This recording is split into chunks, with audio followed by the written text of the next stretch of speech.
नमस्कार दोस्तों हमने पिछले लेक्चर में भारतीय संविधान में जो हमें अधिकार दिए गए हैं उसके बारे में जाना और उनके महत्व के बारे में जाना और डिटेल से थोड़ा सा जाना था कि अधिकार हैं क्या।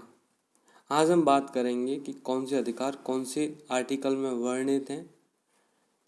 तो चलिए बात करते हैं कि पहला ये जो है समता का अधिकार, राइट टू इक्वलिटी। तो इसमें दो तरह की समता की बात की गई, विधि की समझ समता एवं विधियों का समान संरक्षण। ये आर्टिकल 14 में बात की है कि कानून की समझ सभी क्या है, समान है और कानूनों का समान संरक्षण भी है। आगे बात की गई है धर्म, मूल, जाति, लिंग या जन्म स्थान।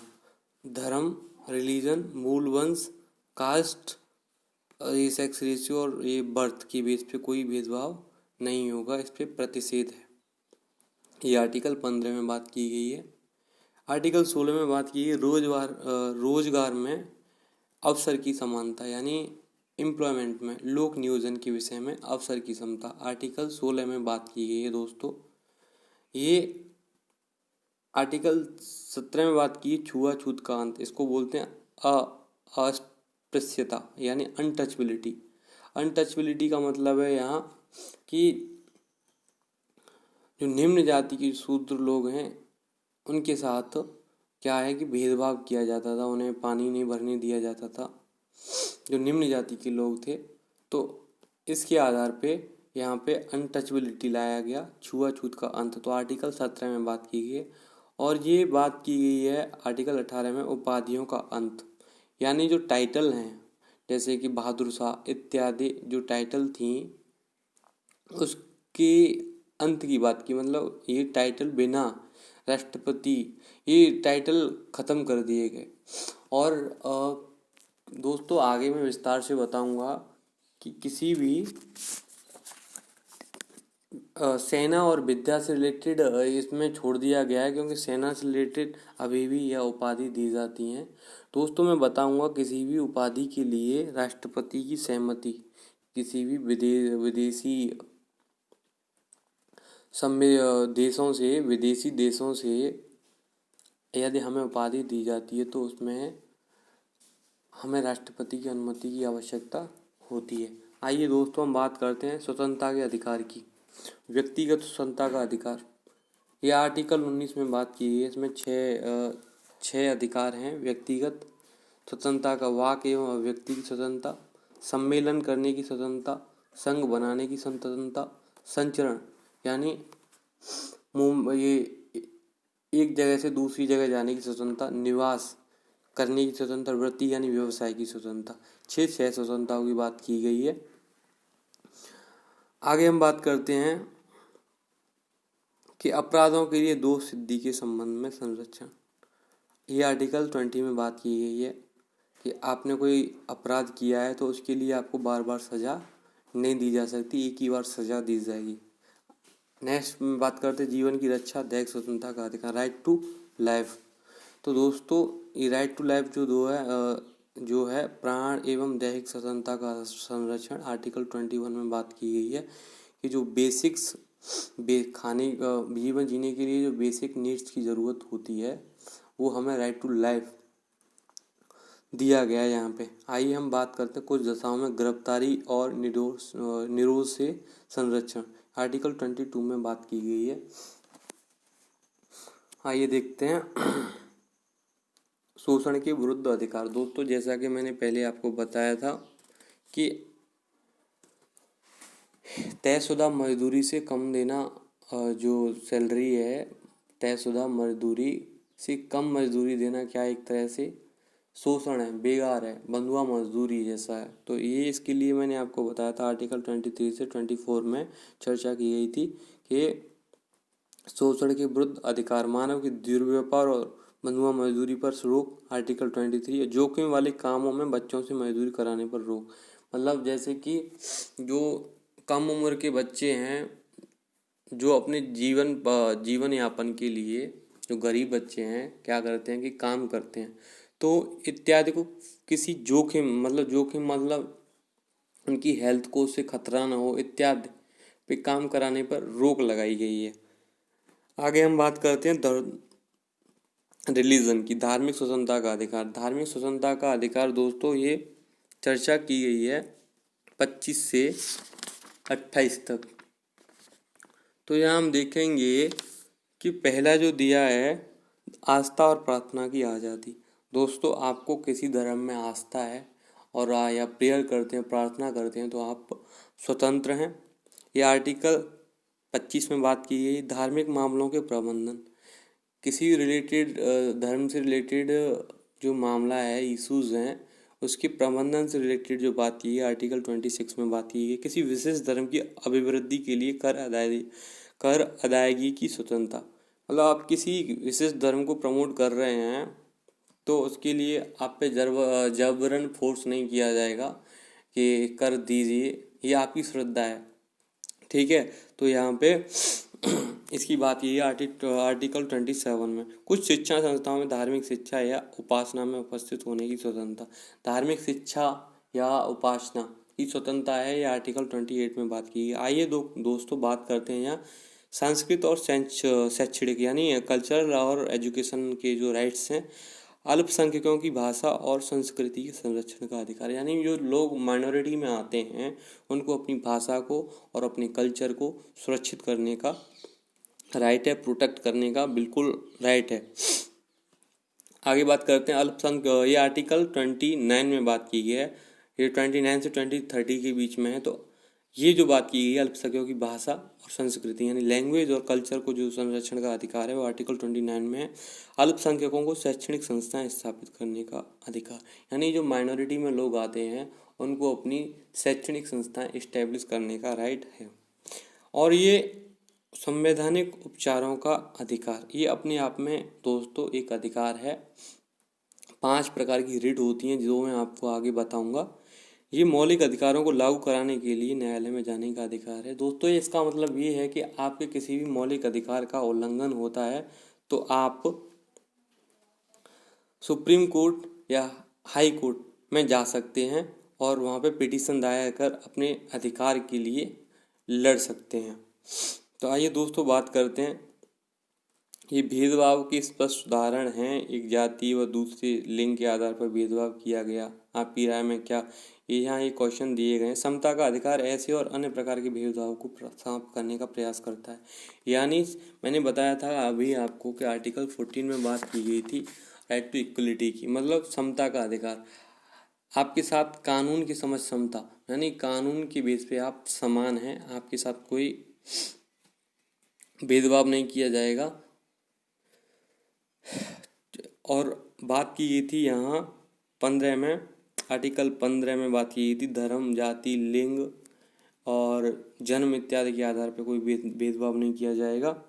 ये यहाँ किसी के आधार पर प्रवेश को भेदभाव नहीं हो सकता। यह उपयुक्त उदाहरणों में लोक सेवा में कोई भी भेदभाव वर्जित करता है। 17 में हमने जैसे कि यहाँ से दिया है छुआछूत की प्रथा, असमानता, मतलब जो अनटचेबिलिटी, अप्रस्तुतता। तो अनटचेबिलिटी मतलब छुआछूत का अंत की यहाँ बात की गई है। तो आर्टिकल 17 में हमने बात की थी और आर्टिकल 18 में हमने बात की थी कि उपाधियों के अंत की, यानी टाइटल, जो बहादुर शाह, जफर शाह इत्यादि जो उपाधियाँ पहले दी जाती थी इत्यादि की अंत की बात की, मतलब समाप्त कर दिया गया। लेकिन दोस्तों यहाँ ध्यान देने वाली बात यह है कि सेवा और विद्या से रिलेटेड ये यहाँ पे टाइटल दिए जाते हैं और जो पद्म भूषण इत्यादि जो वो हैं ये टाइटल की उसमें कैटेगरी में नहीं आते। सुप्रीम कोर्ट ने ऐसा कहा था। जैसा कि मैंने बताया था लोक नियोजन में स्वतंत्रता यानी रोजगार की स्वतंत्रता। तो आर्टिकल 16 में ये बात की थी, यहाँ दिया है कि इस अनुच्छेद की कोई बात राज्य को पिछड़े हुए नागरिकों के किसी वर्ग के पक्ष में जिनका प्रतिनिधित्व राज्य की राय में राज्य के अधीन सेवा में पर्याप्त नहीं है, नियुक्तियों या पदों के आरक्षण का प्रावधान करने से नहीं रुकेगी। तो जो आर्टिकल 16(4) में जो बात की गई है वो रिजर्वेशन की बात की है। दोस्तों इसे हम आगे डिटेल से पढ़ेंगे क्योंकि यहाँ पर ये कंप्लीट नहीं दिया गया है।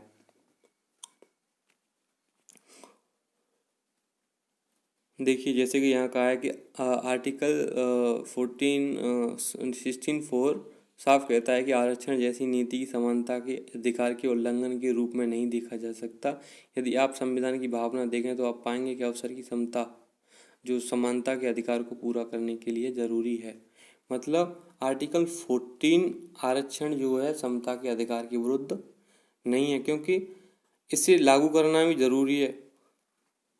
लागू करना इसलिए जरूरी है कि नीति के समानता के अधिकार के उल्लंघन के रूप में नहीं। यदि आप संविधान की भावना देखें तो आप पाएंगे कि अवसर की समता के अधिकार को पूरा करने के लिए ये मतलब जो अवसर की समता आर्टिकल 16 की जो भावनाएं हैं उसको पूरा करने के लिए रिजर्वेशन को लाया गया। यहाँ दोस्तों एक केस स्टडी के माध्यम से समझाया गया कि आप एक जज हैं, न्यायाधीश हैं इत्यादि। ये दोस्तों मैंने आपको एक एग्जाम्पल के द्वारा बताया गया था कि अधिकारों का क्या महत्व है।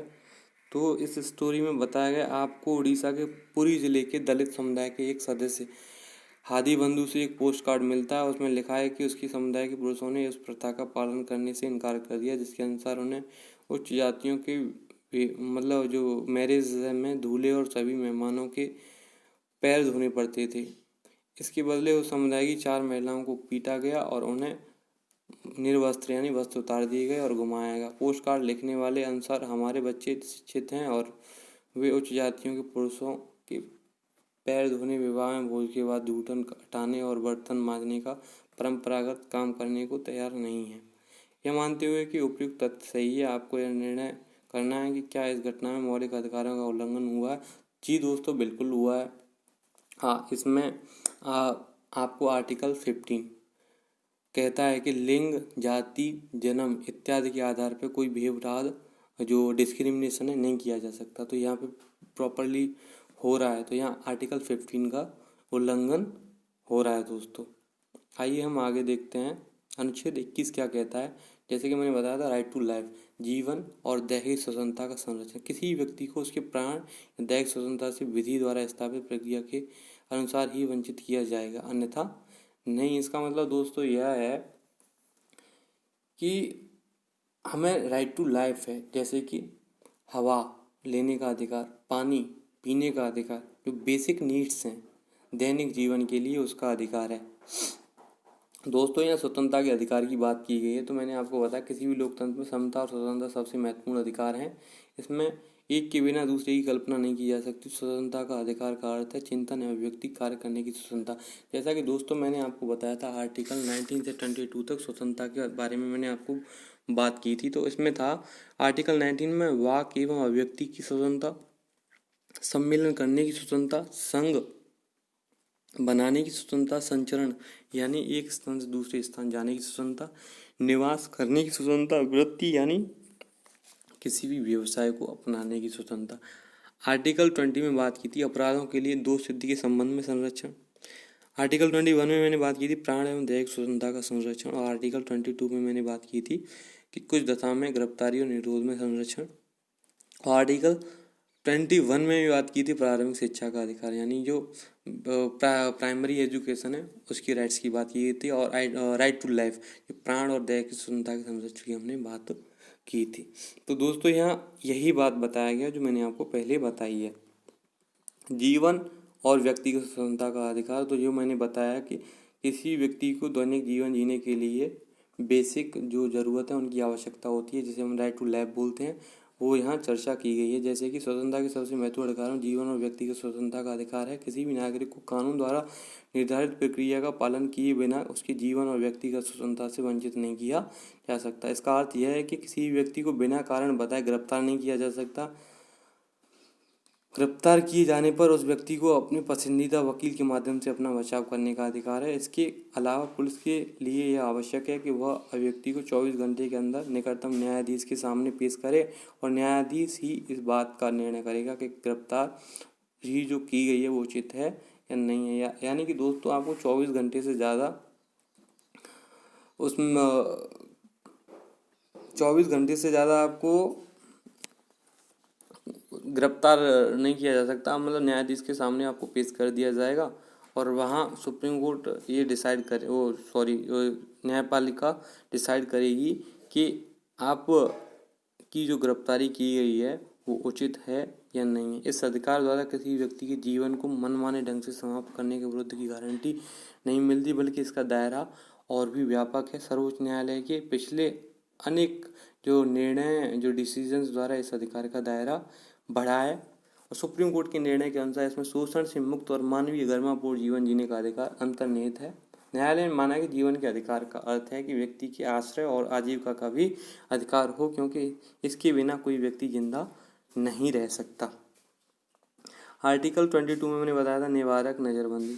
इसमें क्या था कि सामान्यतः किसी व्यक्ति को तब गिरफ्तार करते हैं जब उसे अपराध किया हो, पर उसके अपराध भी हैं। कभी कभी किसी व्यक्ति को इस आशंका पर भी गिरफ्तार, मतलब डाउट पे भी गिरफ्तार, जो उनकी गिरफ्तारी हो सकती है कि वह कोई गैरकानूनी कार्य करने वाला है, इनलीगल काम कर दिया और फिर उसे वर्णित क्रिया का पालन किए बिना ही कुछ समय के लिए जेल में भेजा जा सकता है। यानी डाउट हो कि इन फ्यूचर ये गैरकानूनी काम कर सकता है, तो इस बेस पे उसकी गिरफ्तारी की जा सकती है।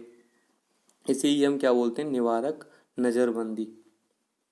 इसका अर्थ यह हुआ कि यदि सरकार को लगे कि कोई व्यक्ति देश की कानून व्यवस्था को शांति या सुरक्षा के लिए खतरा बन सकता है, तो वह उसे बंदी बना सकती है। यानी गवर्नमेंट को लगता है कि कानून व्यवस्था और शांति और सुरक्षा के लिए ये व्यक्ति एक तरह से खतरा है, तो डाउट के बेस पे गवर्नमेंट क्या करती है, गिरफ्तारी करा देती है।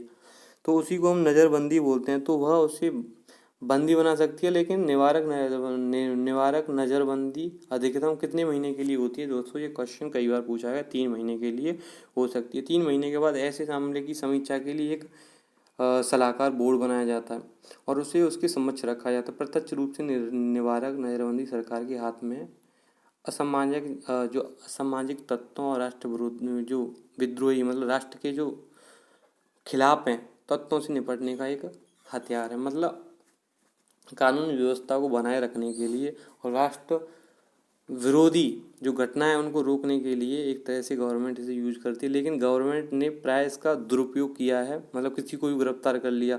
अनेक लोग ये मानते हैं कि इस कानून में कुछ ऐसे सुरक्षात्मक उपाय किए जाने चाहिए जिससे कि सामान्य नागरिकों के विरुद्ध अन्य किसी कारण से इसके दुरुपयोग, मतलब गवर्नमेंट इसने इसका मिसयूज किया है, कहने का मतलब यहाँ यही है। तो वास्तव में जीवन और व्यक्तिगत स्वतंत्रता के अधिकार तथा निवारक नज़रबंदी प्रावधानों पर विरोध, मतलब इन तीनों में विरोधाभास है परस्पर। अन्य स्वतंत्रताओं के बारे में यहाँ बात की गई, जैसे कि भाषण या व्यक्ति और अभिव्यक्ति स्वतंत्रता। आर्टिकल 19 में मैंने आपको बताया था 6, रिपीट भी किया है मैंने, कि वाक्य एवं अभिव्यक्ति, सम्मेलन, संघ, संरचना, निवास और वृत्ति यानी व्यवसाय की स्वतंत्रता के बारे में बात की गई थी। ये मैंने पहले आपसे डिटेल में चर्चा कर दी है। यहाँ है कि आरोपी या अभिव्यक्ति के अधिकार। हमारा संविधान इसका भी प्रावधान करता है कि उन लोगों को भी पर्याप्त सुरक्षा मिले जिन पर विभिन्न अपराधों के आरोप में प्राय ऐसा विश्वास कर लेते हैं कि जिस पर भी किसी अपराध का आरोप लगता है वह दोषी है। लेकिन जब तक न्यायालय किसी व्यक्ति को किसी अपराध के लिए दोषी नहीं ठहरा दे सकता, मतलब जो जुडिशरी है जब तक किसी व्यक्ति को क्रिमिनल साबित नहीं कर देती तब तक उसे दोषी नहीं माना जा सकता। यह भी जरूरी है कि किसी अपराध के लिए आरोपी को स्वयं को बचाने का समुचित अवसर मिलना चाहिए। न्यायालय में निष्पक्ष मुकदमे के लिए संविधान 3 अधिकारों की व्यवस्था करता है। किसी व्यक्ति को एक ही अपराध के लिए, मतलब एक ही अपराध के लिए हम एक बार से ज़्यादा सज़ा नहीं देंगे। कि मान लीजिए आपने एक अपराध किया है, एक बार आपको सज़ा मिल गई, फिर दोबारा उसी के लिए जेल जा रहे हैं, तो ऐसा नहीं है। कोई भी कानून किसी भी कार्य को पिछली तारीख से अपराध घोषित नहीं कर सकेगा। यानी कोई भी कानून किसी भी कार्य को पिछली तारीख से अपराध घोषित नहीं कर सकेगा। किसी व्यक्ति को स्वयं अपने विरुद्ध साक्ष्य देने के लिए नहीं कहा, मतलब व्यक्ति को जरूर ये नहीं कहा जा सकता कि आप साक्ष्य दीजिए कि आप अपराधी हैं। तो मतलब किसी व्यक्ति को स्वयं यानी सेल्फ अपने विरुद्ध साक्ष्य देने के लिए नहीं कहा जा सकेगा। तो दोस्तों ये था अधिकारों के बारे में मैंने आपसे ये बात की थी। तो दोस्तों ये लेक्चर बड़ा हो सकता है। अगर आपको मेरा लेक्चर पसंद आया हो तो इसे लाइक सब्सक्राइब करना न भूलें और शेयर भी करें। तो नमस्कार दोस्तों, मैं अगले लेक्चर में आऊँगा। जो हमारे अभी आर्टिकल बचे हैं, ये बचे हैं शोषण के विरुद्ध अधिकार और धर्म की स्वतंत्रता, और ये संस्कृति और शिक्षा संबंधी अधिकार के बारे में हम जो चर्चा करेंगे अगले लेक्चर में हम बात करेंगे। तो ठीक है, नमस्कार दोस्तों।